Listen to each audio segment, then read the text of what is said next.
հիմք կա կարծելու, որ այս մարդիկ տերորիստ էին ու կարային ինչ-որ մի գործողություն անեին։ Եթե ԱԱԾ աշխատակիցները, ոստիկանները մի քիչ երկար մնան, մի քիչ երկար շփվեն հոգևորականների հետ, կարող է իրանց մեջ մարդը արթնանա։ Ասենք Հայաստանի տերը Մակրոնն է, չեմ ջոկում։ Ոնց է ծախում է։ Լսի, այնտեղ մարդիկ կան, որ եթե նույնիսկ այսօր ըմբոստանան Նիկոլի դեմ,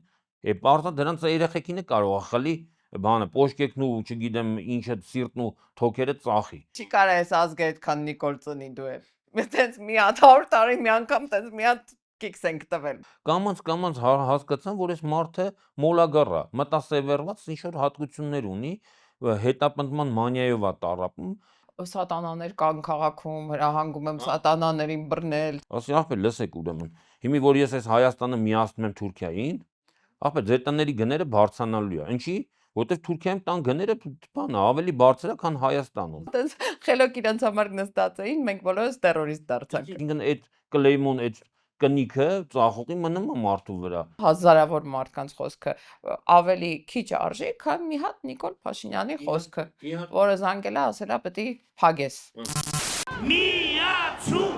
Ողը տալիս է։ Մենք չենք դադարի պայքարել հանուն մեր ազգային հաղթանակի։ Լուկաշենկոն ինչ ասել է Նիկոլն Արցախը հանձնի։ Հանուն Հայաստանի հաղթանակի։ Երեխեքի գլուխը կերել է 5000 երեխու։ Հանուն Արցախի հաղթանակի։ Ապաշնորհ, տգետ, ընչակաղց, ինչ ասեմ, ինչ բառ ասես բռնում է։ Ցեղասպանությունը ուրանում է։ Չկա պարտություն,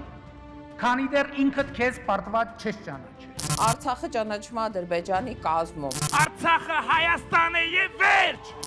Բարի երեկո։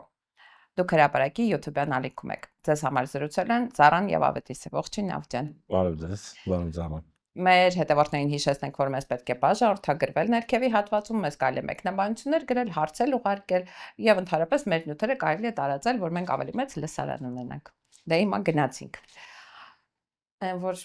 անցյալ շաբաթ շոկի հետևից։ Շոկը շոկի մեջ էր, էլի, իմ շոկը շոկի մեջ էր։ Երևի թե Հայաստանի պատմության մեջ առաջին անգամ մենք տեսանք, թե ոնց է հայ իրավապահը մտնում Վեհարանի տարածք ու փորձում այդտեղից ուժով սրբազանին բերման ենթարկել։ Ինձ թվում է այնքան շատ մեկնաբանություններ են եղել այս թեմայի շուրջ, որ իրավապահների գործելավոճը մեկնաբանելու երևի թե կարիք չկա, բայց կա այդ հրահանգը տվողի մասին երկու քաղցր բառ ասելու կարիք։ Ինչ կարծիք ես։ Նախ երկու տերմինի հետ համաձայն չեմ։ Մեկը հայ, որևէ հայ մարդ։ Ես միշտ ասում եմ հայ ասելուց պետքա հասկանանք, թե ով է հայը եւ որ նա հայի չափորոշիչ է։ Մենակ հայերեն խոսալը կամ յան ազգանունով լինելը։ Յան ազգանունը դա բավարար չի։ Նույնը վերաբերվում է իրավապահին։ Ինչ է նշանակում իրավապահ։ Ասենք ոնց է որոշում, եթե նա իրավունքն է պահում, հասկացանք, որ իրավապահ է, եթե զբաղված է ահաբեկչական գործողությամբ, ահաբեկիչ է։ Այդ գործողությունը, որը տեղի է ունեցել Վեհարանում, դա բացարձակ ահաբեկչական գործողություն էր։ Ինչի ահաբեկչական։ Ահաբեկիչների եւ որն էր ահաբեկչության նպատակը։ Ահաբեկչության նպատակը մարդ առևանգելը եւ պատանդարնելն էր։ Նիկոլ Փաշինյանի հրահանգով այդ մարդիկ պատանդ են վերցրել Միքայել Աջապահյանին, սրբազանին, arczepiskopos-ին։ Նայի, ինչ է նշանակում պատանդ, ոչ միայն Միքայել Աջապահյանը, Սամվել Կարապետյանը, Բագրատ Սրբազանը, Սրբազան շարժման բոլոր մասնակիցները քաղաքական պատանդներ են։ Որն է, ինչ է նշանակում պատանդ եւ ինչի համար են, չէ՞ պատանդ վերցնում։ Մարդուն պատանդ են վերցնում մի նպատակով, որ դրա դիմաց ինչ որ բան պահանջեն կամ ինչ որ մի բան ստանան։ Հիմա ինչ են ստանում սրա դիմաց։ Իրանց պահանջը, Նիկոլ Փաշինյանի պահանջը, դա ամենայն հայոց կաթողիկոս Գարեգին Բ-ի հանձնելն է։ Ինքը ասում է, այս մարդիկ պատանդ կմնան այնքան ժամանակ, քանի դեռ Գարեգին Բ-ն չի հանձնվել որպես կաթողիկոս, չի գնացել իր մոտ ու հրաժարականի դիմում չի ստորագրել։ Ասենք բայց հրաժարականի դիմումը Նիկոլին չի ներկայացնել։ Հիմի բավ Նիկոլը ասում է, չէ, ինչ պետք է ներկայացնես, քանի որ ինքը հավակնություն ունի հաջորդ կաթողիկոսին ինքը նշանակելու, ինքը ուզում է, որ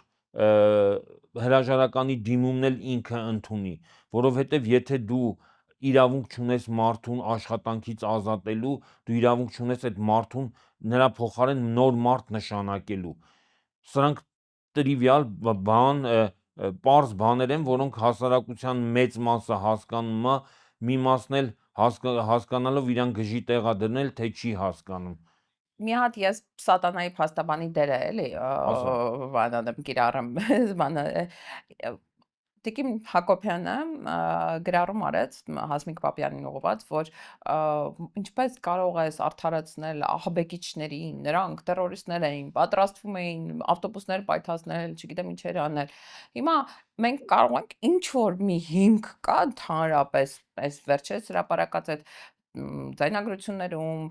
խոզարկության արդյունքներում, չգիտեմ, քաղաքական այլ հայտարարություններում օրինակ Մանի Միքայել Աջապաղյանի դեպքում հիմք կա կարծելու, որ այս մարդիկ terrorist էին ու կարային ինչ որ մի գործողություն անեին։ Դառա նախ նորից եմ ասում, որ այդ քանի որ ընդհանրապես իշխանության նկատմամբ Նիկոլ Փաշինյանի եւ նրա ընտանիքի նկատմամբ որևէ վստահություն չկա,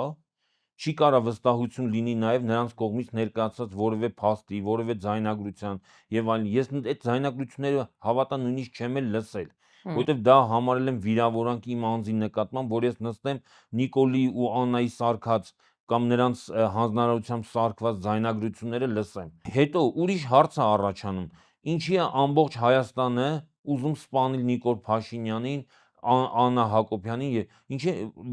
հաստա չէ լավ Ասում եմ, խելոք իրանց համար նստած էին, մենք բոլորս terrorist դարձանք։ Սրանից մի քանի ժամանակ առաջ էլ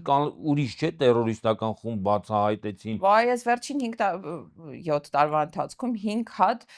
Նիկոլ Փաշինյանին սպանելու մահափորձի դեպքա բացահայտվել էլ Հյուսային Տերևաթափ, էլ են սկզբում Արթուր Վանեցյաններ մեղադրյալ որպես բանի Սերոբ Գասպարյանը, Ռուստամ Գասպարյանի եղբայրը, ինչ որ ռուսական Աշոտ Երկաթ, մի խոսքով այս ցանկը կարելի է այնքան երկար շարունակել։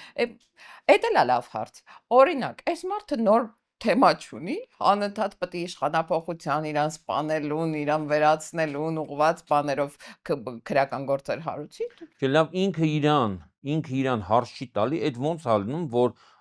հայ ժողովուրդը անընդհատ մտածում է իր դեմ ահաբեկչություն իրական։ Եթե նույնիսկ դա ճիշտ է, եթե դա Ես նույնիսկ վստահ եմ, որ ճիշտ չէ, դեպս սրբազանների դեպքում Պարզա որ սուտ է, բայց ինչի համար է ինքը այդ ամեն ինչը անում։ Այդ կեղծ բաները կազմակերպում, որովհետև ինքը անընդհատ վախի մեջ է։ Լսի, ինքը ամեն օր իրավապահներին ասում է, որ ինձ ուզում են սպանեն,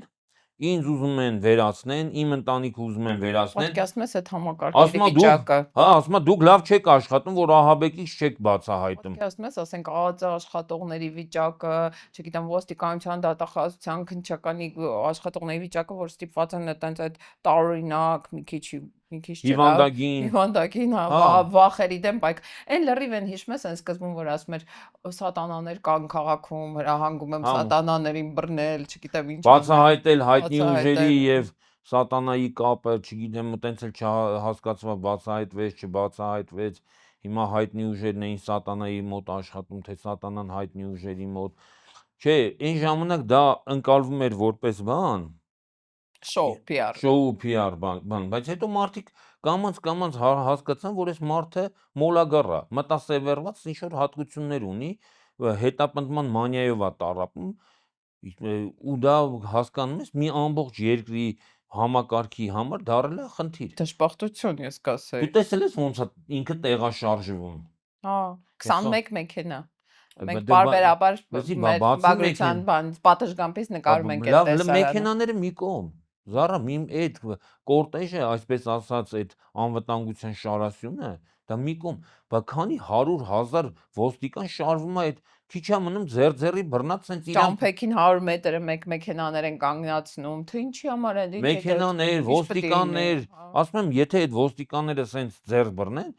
կենթանի շղթա կլինի։ What միտք չի, թող տենց կենթանի շղթա կազմի այդ ոստիկաններին հանգիստ թողնի, չուղարկի Բեհարանը գրավելուն։ Թե չէ տեսար այդ կադրերը, որ ԱԱԾ աշխատակիցները, ոստիկանները ինչ ամոթով էին հոգևոր հայրերի ներկայությամբ ինչ-որ բան կանգնած։ Լսի, բա ինքը ինչի նահանջեց։ Օրինակ ինքը հարձակման հրամաներ չէ տվել։ Ինքը հրամաներ տվել, որ գնան բռնության, պղծելով եկեղեցին պղծելով, մտնեն ու կալանավորեն։ Հենց հիմա, հենց այս պահին, էլի։ Երբ որ մարդիկ սկսեցին խոսել, հոգևորականները սկսեցին խոսել, այդ Նիկոլի միֆը փլվեց։ Մի քիչ էլ երկար որ մնայի, Նիկոլը հասկացավ, որ եթե ԱԱԾ աշխատակիցները,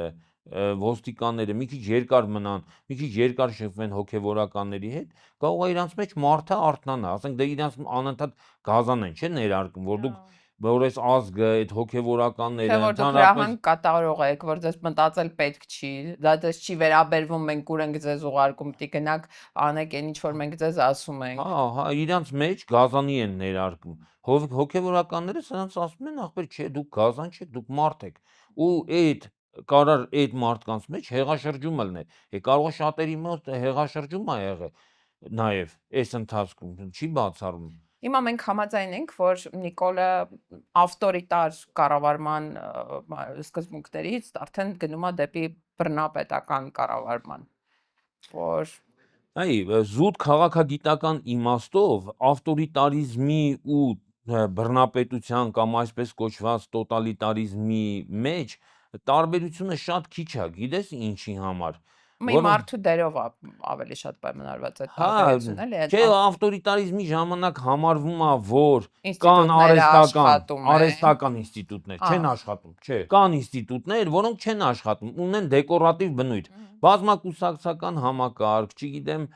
բան, դատական համակարգ, չգիտեմ, հակակշիռներ ինչ որ, էլի։ Խոսքի ազատություն կա, բան, դեկորատիվ մամուլ կա, ասենք ես ու դու հիմա մենք դեկորացիա ենք իրականում բանի համար, բռնապետության եւ ավտորիտարիզմի այդ բանում, արանքում մենք դեկորացիա ենք, ինչի համար, որովհետեւ խոսքի ազատությունը ժողովրդավարական հասարակությունում ընկալվում է ոչ միայն մարդու խոսելու կարծիք արտահայտելու ազատության իրավունքը, այլ համարվում է, որ եթե ես եւ դու հասարակությունը մարդիկ ունեն խոսելու կարծիք արտահայտելու կարծիք ձևավորելու իրավունք, այդ կարծիքը հանրային կարծիքը անմիջականորեն ազդեցություն է ունենում պետական ինստիտուտների գործունեության վրա, այսինքն եթե մենք կարծիք ենք հայտնում, հասարակությունը կարծիք ունի Նիկոլ Փաշինյանի իշխանության վատ աշխատանքի կամ խայտառակ ողբերգական աշխատանքի մասին, այդ իշխանությունը չի կարող գոյություն ունենալ։ Ավելի լավ օրինակ կա, օրինակ այդ դատավորը, որը տալիս է կալանքները, հա, Մասիս Մելքոնյանը, տխրահռչակ, էլի, այս ամբողջ, չգիտեմ, թվում է կարդալ իմացող հասարակությունը, այս վերջի մի քանի օրը իրան հայհոյանք ա գրել, էլի, որ դու вообще մարդ ես, թե ինչ ես, ոնց կարելի է սրբազան հորը կալանք տալ, տենց անհեթեթ մեղադրանքներով։ Նորմալ խոսքի ազատություն ունեցող պետությունում, որտեղ խոսքի ազատությունը նաև ազդեցություն ունի, այդ Մասիս Մելքոնյանը այդ հանրային ճնշման արդյունքում այդ կալանքը չէր տա։ Բայց հիմա ստացվում է, որ մեր խոսքը, մեր բոլորի, հա, հազարավոր մարդկանց խոսքը ավելի քիչ արժի, քան մի հատ Նիկոլ Փաշինյանի խոսքը, որը զանգել է, ասել է պետք է փագես։ Լրիվ համաձայն եմ, լրիվ։ Այդ մեխանիզմները հիմա մենք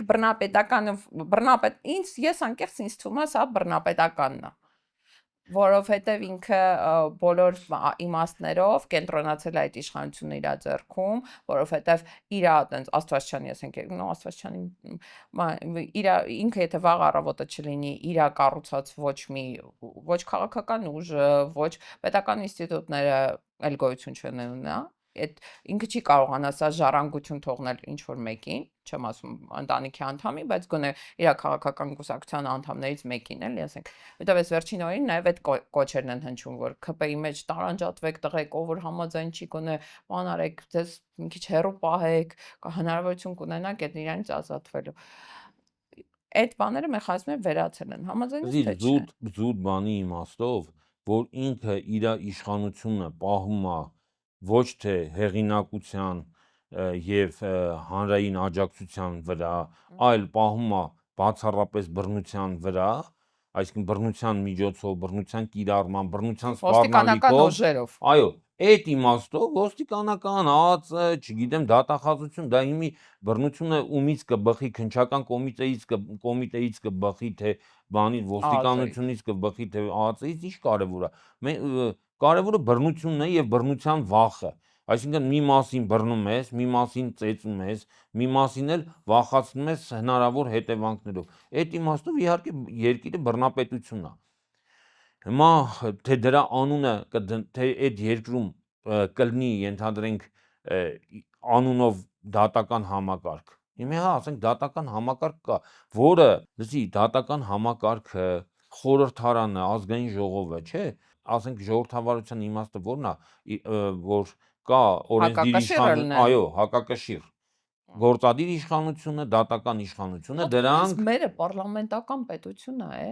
կարևոր չի։ խփնվելու բան է, չէ՞։ Կարևոր չի, Առաջ այս երկրում առաջնային մարմինը այդ ազգային ժողովն է, որ իրանք ուզենան, որ մի րոպեում կարան Նիկոլին փոխեն։ Զարա ջան, ամերիկյան պետությունը, Ամերիկայի Միացյալ Նահանգները տիպիկ նախագահական պետություն է, այսինքն կառավարման համակարգը դա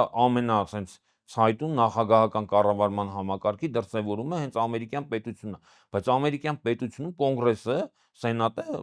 հսկայական ազդեցություն ունի երկրի Վետո վրա։ կարա դնի նախագահի ցանկացած եւ նույն ձևով կարա իմպիչմենտ հայտարարի ցանկացած ընտրված նախագահի, որովհետեւ ժողովրդավարության իմաստը ոնց որ դու նոր ասեցիր, դա հակակշիռներն է եւ Հայաստանում խորհրդարան ընդհանրապես գոյություն չունի, այսինքն դու ինչ որ մի ձև պատկերացնում ես, որ քաղաքացիական պայմանագիր խմբակցությունը ծպտուն հանի։ Այդ էր էլի մարդիկ կոչ էին անում, ասում էին տղայք, ասենք երևում է որ դուք նենց էլ տենց հոժար կամքով չեք վեհարանի վրա գրող հանում, էլի, ծպտուն հանեք։ Հիմա ի՞նչն է իրանց խանգարում, արի այդ վերլուծենք, թողենք այդ քաղաքական բանը։ Ի՞նչն է խանգարում պայմանական այն падգամավորներին, որոնք դոշով չեն պաշտպանում այս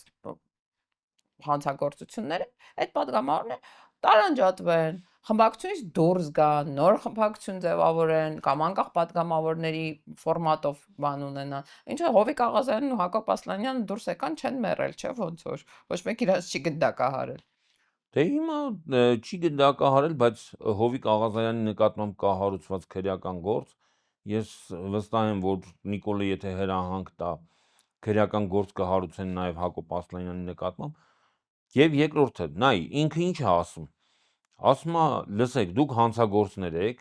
ես ձեզ սարքել եմ հանցագործ կամ դուք ձեր կամքով Պատգամավորներին իրան։ Հա, պատգամավորներին իրան։ Այս հասարակությունը ձեզ բան անելու, հոշոտելու է, որովհետև դուք իմ հետ միաժամ համահավասար կամ գուցե ինձնից մի փոքր քիչ այս ամեն ինչի հանցանքի հանցակիցներն եք, ու եթե դուք տեղի տակ այդ ճնշումներին, այդ հանրային ճնշմանը եւ այլը,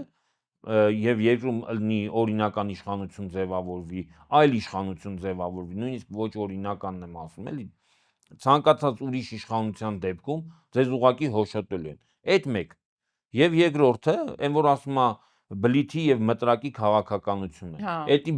մտրակն է, որ ձեզ ուտելու են, կամ եթե նույնիսկ հասարակությունը չուտի, ես եմ ձեզ ուտելու, եթե դուք փորձեք դավաճանել, այսպես ասած, թիմին դավաճանել, ես ձեզ ուղղակի կնստացնեմ, ես ձեզ կոչնչացնեմ, եւ երկրորդը քաղցր բլիթը, որը անընդհատ իրանց փողի, պաշտոնի, ինչա դու մտածում ես այդ падգամավորները մենակ աշխատավարձ են ստանում, մենակ այդ 1 միլիոնի դիմաց են ծառայում, իհարկե ոչ։ Ծառայություններ են մատուցում, միջնորդի դեր են կատարում, հազարավոր փող են աշխատում, միջազգային ծանոթներին այցերին են գնում, դա կայֆեր կայծեր են անում։ Իրանց ծանոթներին յուղոտ պաշտոնների են նշանակում, պոակներում ու հոակներում, կարգավաճառ են ստանում ազգային ժողովից։ Հազար չէ, այն որ դա ֆինանսապես շահեկան պաշտոն է падգամավոր լինել, մենք դա չենք քննարկում։ Ուղղակի բանն է, որ մեր օրենսդրությամբ Նիկոլ Փաշինյանը չի կարող ազգային ժողովի падգամավորին զրկի ազգային ժողովի падգամավոր լինելու հնարավորությունից։ Հա, բայց Զարա ջան, մյուս կողմից ինքը ասում է, լսեք, 11 ամիս է մնացել։ Ցուցակն էլ ես եմ, չէ՞, գրելու։ Այսինքն այնտեղ մարդիկ են լիքը մարդ կա, որ գիտի, որ ինքը հաջորդ ցուցակում չի լինելու։ Հա, դե հիմի գիտի, չգիտի, մտածում են, եթե նույնիսկ ցուցակում չեն կլնելու, գոնե պահենք բանը հարաբերությունները որ մարդես միտեղ տեղավորի միտեղ խորհրդական օգնական ընդ մի հատ հաստիկներ ունեն չէ ազգային ժողովում ասում նախագահական պալատում ու կառավարությունում տարբեր տեղերում օգնականի օգնական խորհրդական տես բան այդ ֆորմատով Էտա անպայման մտածում եմ որ նախ ծառայենք կարողա Նիկոլ Փաշինյանը մեզ ների ցուցակում առաջ բերի հետ բերի սենց անի նենց անի մի բան կամ մեր եղածը մեր ձեռից լսի այնտեղ մարդիկ կան որ եթե նույնիսկ այսօր ըմբոստանան Նիկոլի դեմ պարզա դրանց երեխեքին է կարող խլի բանը պոշկեկն ու չգիտեմ ինչը սիրտն ու թոքերը ծախի բայց ինչ է ծիծաղում որ հələ մի հատ օրինակ դե չէ ասենք լիքը մարդիկ իմի սկսած բոլորից ցանկացածին վես որ ուզենա ասենք թե ասի ձեր երեխեքին պետքա բան անեմ վերցնեմ մասնատնեմ ինչ են ասել Հələ ո Աստված չի վերջին անգամ տես դեպք Աստվածաշնչում ա եղել էլի Լսի դու տեսել ես մի դեպք լսել ես մի դեպք որ որևէ ԿՊ-ական падգամավոր Նիկոլ Փաշինյանին հակադրվի թեկուզ կենցաղային կամ մի հատ չնչին հարցով չնչին ասենք ասի օրինակ այս հարցում ես նախքին падգամավորներ եմ տեսել նախքինը չեմ ասում նախքին չէ լիքը Այն հիշում ես նախորդ ազգային ժողովի իրակազմից համարյա բոլորը այս պահին իրա դեմ են բոլորը են գրագետ մարդիկ Արսեն Ջուլֆալակյան, չգիտեմ Սոֆիա Հովսեփյան, բան Տաթևիկը, մի խոսքով ահագին մարդ կա էլ, որոնք Դե ահագին այդքան էլ այդ մարդկանց թիվը այդքան էլ մեծ չի եւ ասեմ քեզ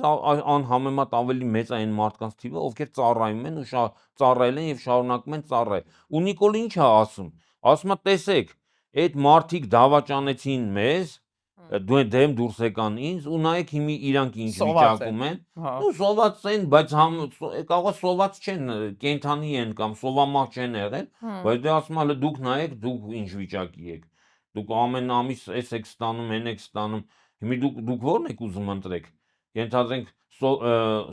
Հովսեփյան Սոֆիայի ճակատագիրն եք ուզում ընտրեք թե օրինակ ասենք Կոնջորյանի, որի կինը բարձրաստիճան պաշտոնյա է հայ փոստում ու հսկայական աշխատավարձ ստանում ու չգիտես էլ ինչերը ունի։ Էդի երևացող կողմն է, չէ։ Ինչքան չերևացող բաներ կան, որոնց մասին մենք կարանք ինֆորմացիա չունենանք։ Հանցարաճ Հա։ Հիմի Արարատ Միրզոյանը ասենք կինը դարձավ ինչ է բան չէ ինչ որ բիզնեսի աջակցման ինչ որ sense հսկայական մի հատ հիմնադրամի տնօրեն դարձավ մի 10 միլիոն երևի աշխատավարձով ամսական ու հսկայական կոռուպցիոն հնարավորություններով եթե դու փող ես տնօրինում փողը բաշխելու մեխանիզմի լծակի ես տնօրինում բարձա չէ որ այդ փող գողնել ես դու հոգաբարձների խորհրդի նախագահն էլ մարդը տա вообще թեմա չկա ինչ կանես դա ինչի դիմաց հա տրվում լսի դա ինչի դեն դիմաց լոյալության հա լոյալության ծառայելու ասենք հիմի Արարատ Միրզոյանը չի հասկանում որ Նիկոլ Փաշինյանը Հայաստանը թրքացնում է հա ոչ թե հասկանում է ինքն էլ դրան մասնակից է բայց դրա դիմաց վճարվում է Կամ չի հասկանում որ այդտենց գրառումներ անող վարչապետին ոչ մի արտաքին գործընկեր լուրջ չի ընդունելու Եթե դու ասում ես ես պատրաստ եմ կաթողիկոսին ապացուցել որ ես թլպատված չեմ, վաղը մյուս օրը ո՞ր մի նախագահն է քո կողքը նստելու, ինչ որ լուրջ թեմա քննարկելու։ Արարատ Միրզոյանը ո՞նց է այդ հանդիպումը կազմակերպելու ի պաշտոնը։ Ինձ թվում է անհնար է լինելու, էլի։ Լսի դե հիմի կարողա զուտ բան ֆորմալ իմաստով նայ, տես հիմի այտենց ասում ես, չէ, այսօր Կայա Կալասը եկել է Հայաստան, Նիկոլ Փաշինյանն էլ հանդիպելու է հետը։ Լսի, երբ որ այդ մարդը ծառայում է ինչ որ ուժերի, չէ, եղա կարող է հիմի Մակրոնն էլ ընդունի, չգիտեմ Շոլցն էլ ընդունի, Մակրոնն էլ եկա էլի աջակցել։ Այս խայտարակ արշավին աջակցություն է հայտնել։ Ես շշմելու բաներ տեսա այդ հաղորդումը։ Դարա դրա մեջ ոչ մի շշմելու բան չկա։ Ուրեմն պետք է իմանալ, որ Ֆրանսիան ինքը գաղութային մի խայտարակ տերություն է, որը հանցագործ անցյալ ունի, իր ամբողջ անցյալը թաղված է հազարավոր, միլիոնավոր, տասնյակ ու 100 միլիոնավոր մարդկանց արյան ու տառապանքների մեջ ու այսօր էլ Աֆրիկայում բազմաթիվ ֆրանսիական գաղութներ կան, որտեղ մարդիկ ուղղակի կոտորվում են, Ֆրանսիան դեմ չի լինի ու դա ինչի համար է արվում։ Ֆրանսիան իր սախ պատմության մեջ այդ գաղութային լուծը պահվել է բռնապետների միջոցով, որտեղ ոնց է Լսի մարդը երբ որ չունի բռնապետը չունի իր հասարակության աջակցությունը, չէ։ Պետք է արտաքին աջակցություն այո, ինքը ձգտում է, որ ինչ-որ մեկը դրսից իրան պաշտպանի։ Այդ մարդակերներին ուղղակի այդ ժողովրդավարության բաստիոնները, այդ եվրոպական պետությունները, որոնք սենց իրանց ժողովրդավարությունը աշխարհի աչքն են մտցնում, երբ որ սենց հայտարարություններ են անում, մի տեսակ սենց կոգնիտիվ դիսոնանս է իմ մոտ, էլի, որ ոնց կարա Այդ գիտես քո մոտ քիա կոգնիտիվ դիսոնանս առաջանում, որովհետև ինչ որ մեկը քեզ խաբել է, նաև քարոզչության միջոցով, որ իբր թե արևմուտքը դա ժողովրդավարության պաշտպանն է, բայց իրականում արևմուտքը ինքը բռնապետության հովանավոր ստանդարտների աչք փակելու, բանի Իսրայելին կարելի է հարձակվել Իրանի վրա, Ռուսաստանին չի կարելի հարձակվել Ուկրաինայի վրա, լրիվ նույն իրավիճակում, նույն բաներով։ Հիմա նայի Մակրոնը Հայաստանը ծախում, մաս ծախում է։ Ասենք Հայաստան տերը Մակրոնն է, չեմ ջոկում։ Ոնց է ծախում է։ Լսի, 2022 թվականի հոկտեմբերի 6-ին Պրագայում Մակրոնի միջնորդությամբ տեղի ունեցավ Ալիևի ու Ադրբեջանի տարածքային ամբողջականության ճանաչման դիմաց, որի արդյունքում կորցրեցինք Արցախը։ Դրա դիմաց ֆրանսիական ընկերությունները ստացան Ադրբեջանում ներդրումներ անելու, փող աշխատելու, ընդ որում արտոնյալ ներդրումներ անելու հնարավորություն։ Հիմա ես հարց եմ տալի քեզ, իսկ հնարավոր է, որ Նիկոլ Փաշինյանին այս հայտնած աջակցության դիմաց օրինակի համար ֆրանսիական ընկերությունները հաշվին լավություն են արել։ Իհարկե, չեղավ որ ծախում է։ Ու ես գիտես ինչ, դաժե մեղադրելու չի։ Մենք ենք մեղավոր։ Եթե մեր պետության ղեկավարը այդքան դավաճանա, որ իշխանությունը պահպանելու համար ինքը պատրաստ է նման գործարքների գնալ, ինչ է ստացել ինքը Մակրոնից դրա դիմաց։ Ինքը ստացել է աջակցություն իր իշխանությունը պահելու։ Հիմա թե ստանում է դեռ շարունակում է։ Ստանում է։ Ու պետք չի մեղադրել, նույնիսկ հասարակությանը պետք չի մեղադրել։ Գիտես, որ ասում են Նիկոլ Փաշինյանը հələ աջակիցներ ունի, չգիտեմ ինչ ունի, մարդիկ կան, որ հələ 15% էլ կարա ունենա, գիշկը կարա լինի 15%։ Զարա ջան, մի բան ասեմ, ամբողջ համաշխարհային պատմության մեջ, լսի, միշտ երբ որ երկրները գրավել են այլ պետությունների կողմից, միշտ այդ հասարակության մեջ եղել է մի հատ շերտ, որը նվաճողների առաջ գլուխ է խոնարհել, գնացել այդ նվաճողներին աջակցել է, հա։ Հիմա ամենաթարմ օրինակը, որը մեր հասարակությունը գիտի, օրինակ, երբ որ ֆաշիստական Գերմանիան գրավում էր Ուկրաինան, Բելոռուսը, Ռուսաստանը եւ այլն, չէ՞։ Լիքը մարդիկ ռուս, բելոռուս, ուկրաինացի, դառնում էին պոլիցայ, գնում էին Հիտլերի մոտ ծառայության էին մտնում, իրանց հայրենակիցներին էլ սպանում էին, չգիտեմ, ծախում էին, բռնում էին։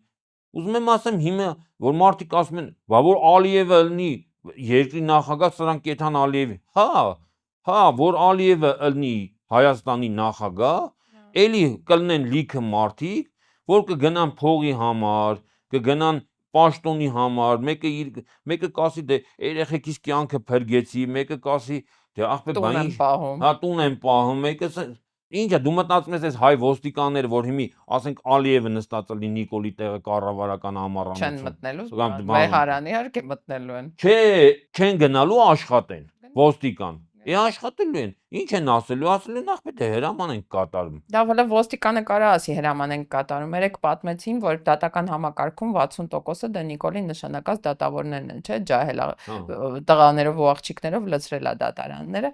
Ուրեմն այդ բոլորը եկել են, քանի որ դատավորների համար արտոնյալ հիպոթեկներ վերցնելու հնարավորություններ կա, այդ եկամտահարկի վերադարձով, բոլորը եկել են տներ են վերցրել հենց առաջի օրվանից էլի աշխատանքի անցնելու։ Հիմա ուրեմն որ այս քննարկումներ ա եղել հին ու նոր դատավորների միջև հներն ասել են որ խայտարակություն ա էլի սրբազանին կալանք բա որ վաղը կաթողիկոսին բերեցին կալանքի ինչ են կանելու որ մեկը սա ստորագրելու կաթողիկոսի կալանքը բանա այդ ջահելները բան դե հիմա ինչ անենք մեր գործն էլ է դա բան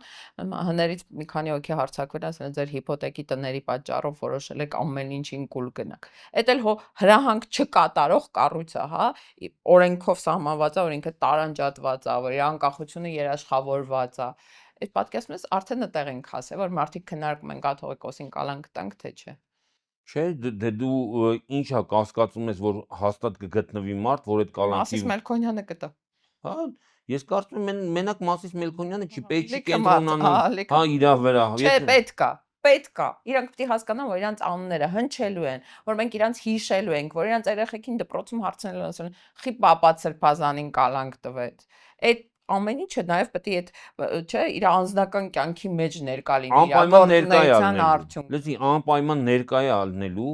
ու դա նենց չի, որ նույնիսկ սերունդների հետո է ներկա լինելու։ Ես գյուղերում օրինակ հիմա քաղաքները մի քիչ փոխվել են, այտենց կոմունիկացիան ավելի մեծ է մարդկանց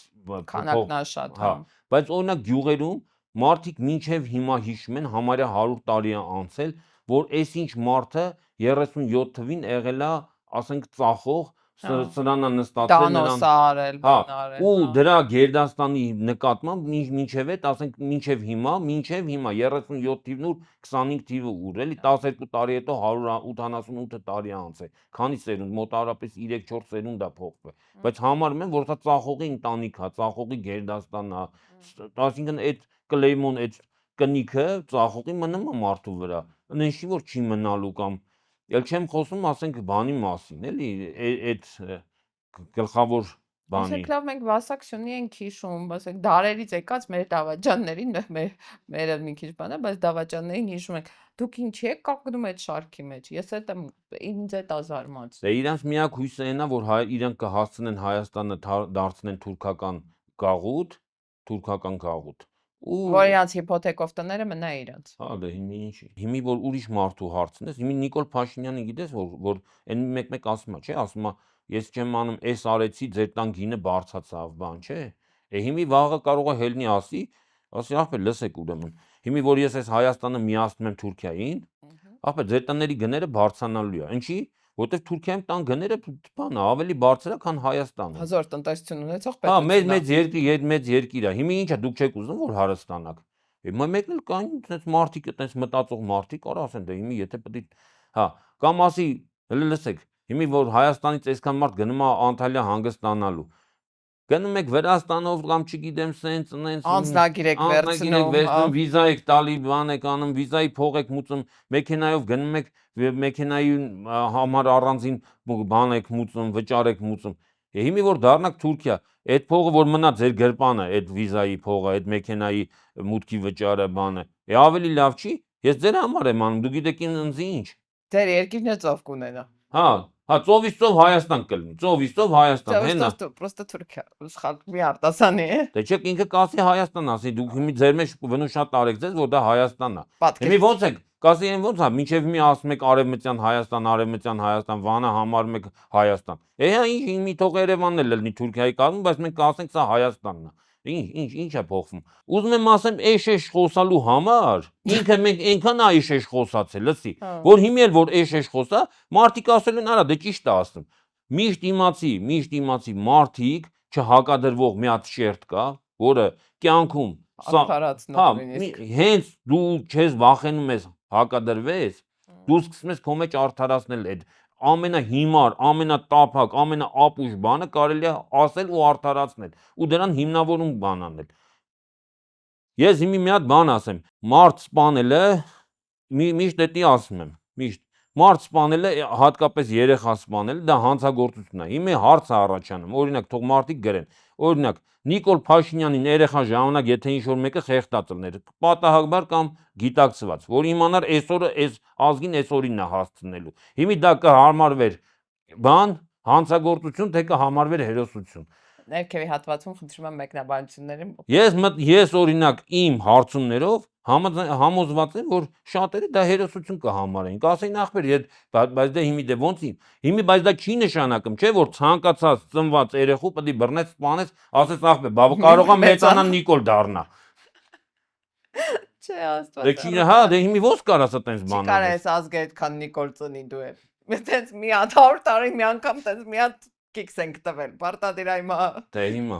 բայց եղել է, չէ։ Եղել է։ Ինձ թվում է այսօր սահմանափակվենք, մի տեսակ տխուր հաղորդում ստացվեց, հաջորդ շաբաթ ավելի ուրախ կանենք, կփորձենք, եթե մի քիչ կոնե Ինչի վրա ուրախանանք։ Իրավիճակը մի քիչ ուրախ լինի, էլի։ Հույս ունենանք, որ կփոխվի, բամբը կփոխվի այս երկրում ու ոչ մեկ ստիպված չի լինի նոր ծնված երեխեքին սպանել, որ մեր երկիրը փրկի։ Այսօր այսքանը, շնորհակալ եմ, որ հրապարակի հետ եք, ներքևի հատվածում էլ մի անգամ բանժառթագրվեք, մեզ կարող եք մեկնաբանություններ գրել, կարող եք այս տեսանյութը տարածել, այդպիսով մեր լսարանը ավելի ընդարձակ է դառնում։ Իսկ մենք կհանդիպենք հաջորդ երկուշաբթի նույն տեղում, նույն ժամին։ Հաջողություն։ Միացում։ Հողը տալիս է։ Մենք չենք դադարի պայքարել հանուն մեր ազգային հաղթանակի, Լուկաշենկոն ինչ ասել է Նիկոլն Արցախը հանձնի։ հանուն Հայաստանի հաղթանակի, Երեխեքի գլուխը կերել է 5000 երեխու։ հանուն Արցախի հաղթանակի։ Ապաշնորհ, տգետ, ընչակաղց, ինչ ասեմ, ինչ բառ ասես բռնում է։ Ցեղասպանությունը ուրանում է։ Չկա պարտություն, քանի դեռ ինքդ քեզ պարտված չես ճանաչել։ Արցախը ճանաչում է Ադրբեջանի կազմում։ Արցախը Հայաստան է եւ վերջ։